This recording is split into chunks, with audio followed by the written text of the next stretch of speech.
room at the presidency of Faso this Thursday.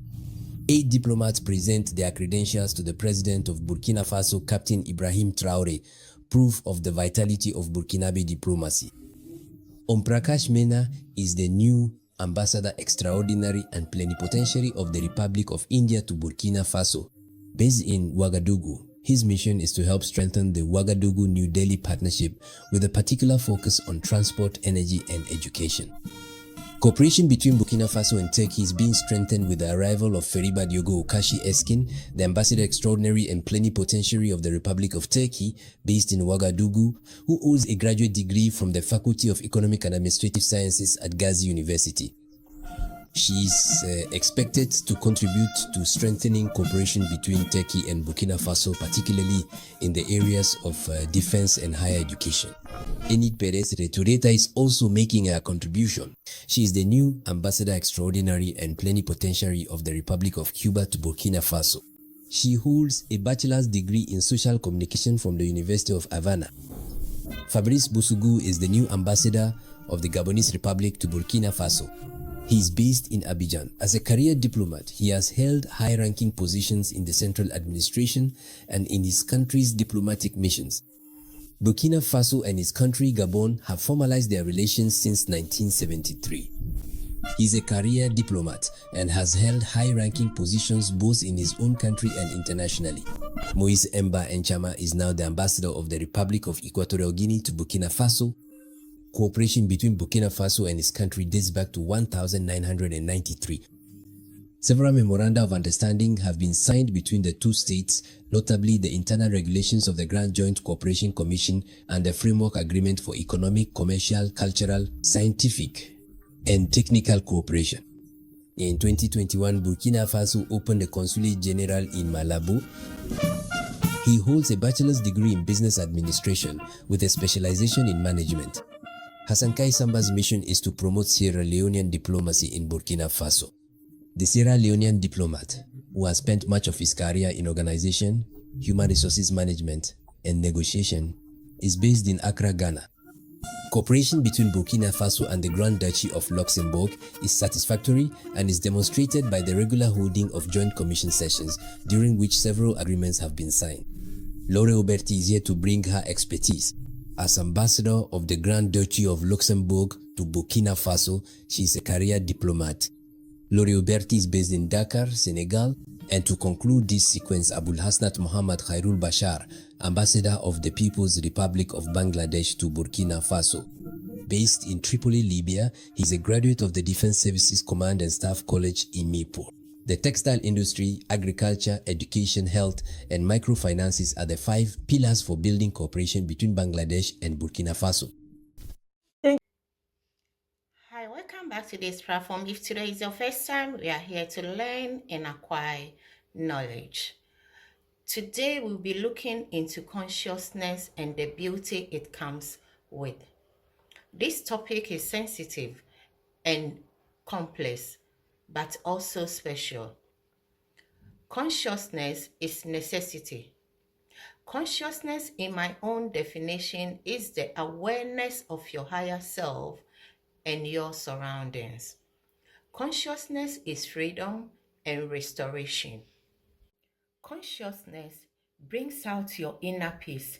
In the book of Psalm 51, verse 12, I read, "Restore to me the joy of your salvation, and grant me a willing spirit to sustain me."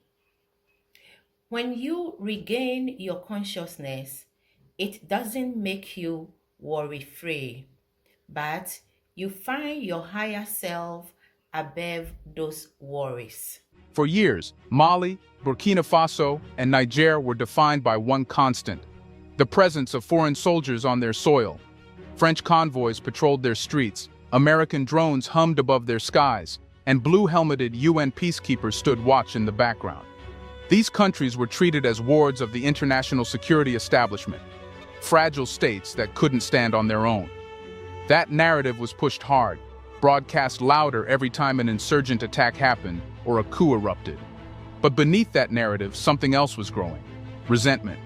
It wasn't just about pride. it was about reality. Despite decades of military assistance, the security situation in the Sahel had gotten worse. Entire regions were abandoned to armed groups. Rural towns fell under the control of insurgents. Villagers didn't feel protected.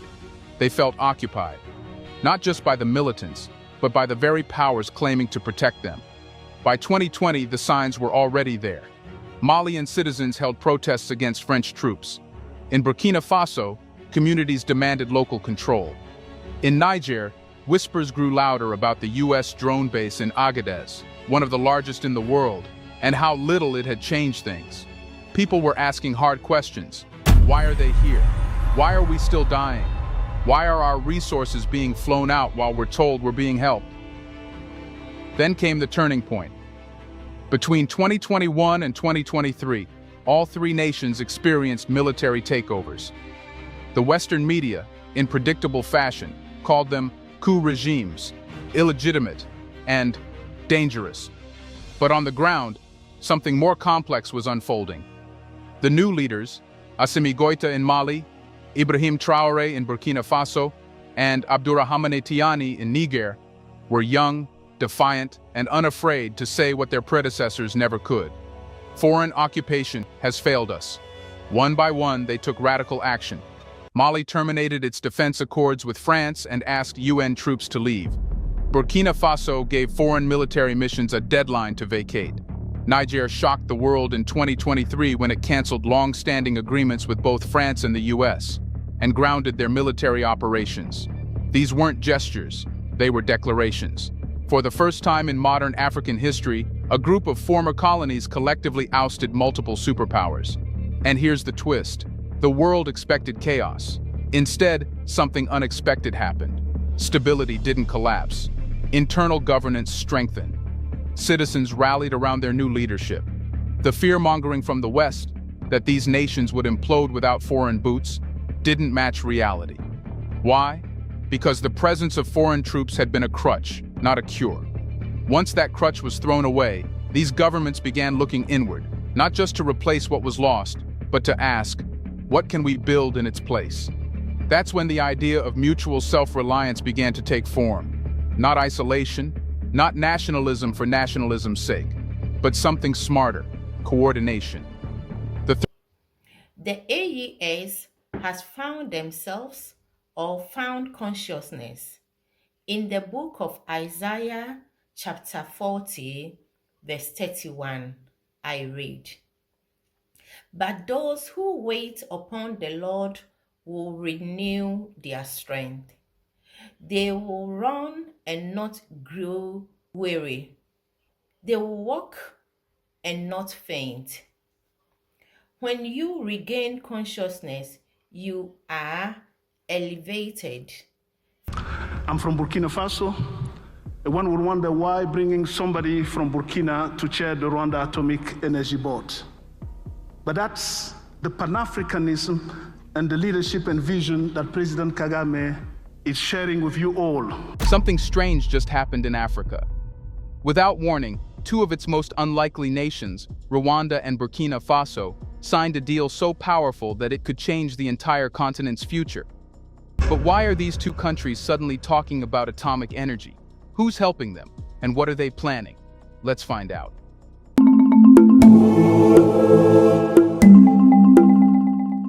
In July 2025, in what seemed like an ordinary diplomatic bulletin, something extraordinary emerged from Kigali and Ouagadougou.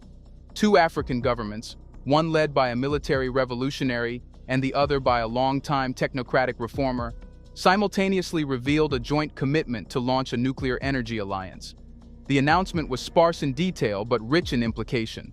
Rwanda and Burkina Faso are officially collaborating to develop and deploy nuclear energy on African soil, not in the distant future, but starting now. This is not just paperwork, it's already moving. Burkina Faso has quietly inaugurated its National Atomic Energy Agency, a full state institution tasked with steering the country's civilian nuclear ambitions, not as a side project or an experimental wing, but as a central organ of national energy policy. In parallel, Rwanda confirmed its intention to begin construction of a small modular reactor SMR by 2030, a miniature atomic system that runs on next-generation high-assay, low-enriched uranium HALEU, the same tech being championed by countries like the US and Canada. What makes this headline explosive isn't just the technology, it's the symbolism.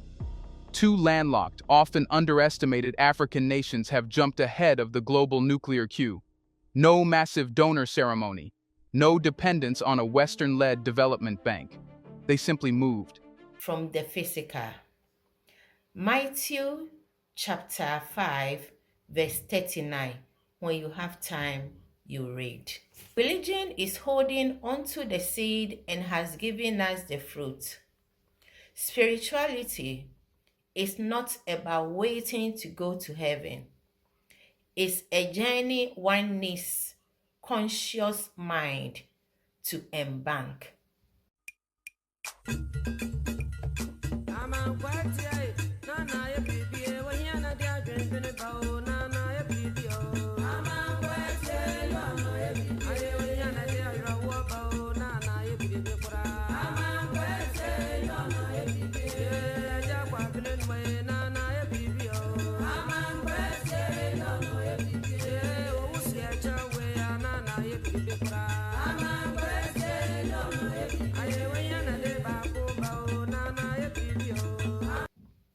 Consciousness is about repositioning. Consciousness paves ways for solutions. The Oyibo or the Obroni who brought you religion found consciousness before creating religion. This is why people who regain their consciousness go against religion. The Obibini has been given religion. Rub off your conscious mind. We have been given democracy is good, but it's just a little part of the bigger picture, which is consciousness. Religion teaches you to speak in tongues, so you speak in a foreign language you don't understand. It is a foreign language in a sense that it is a hidden knowledge. It's a gift that when the Holy Spirit comes upon you, you speak clarity with understanding and boldness. Not the gibberish that they speak in churches. Spirituality without consciousness is insane. Africans, step back and look at the bigger picture. Until Africans regain their consciousness, things will never change. Consciousness is freedom of expression through creativity.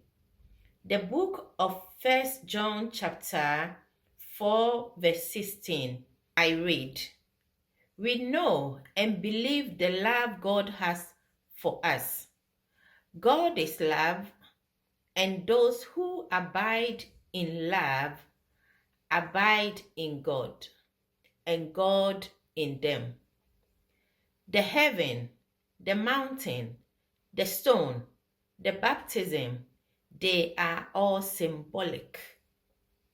Don't wait to go to heaven.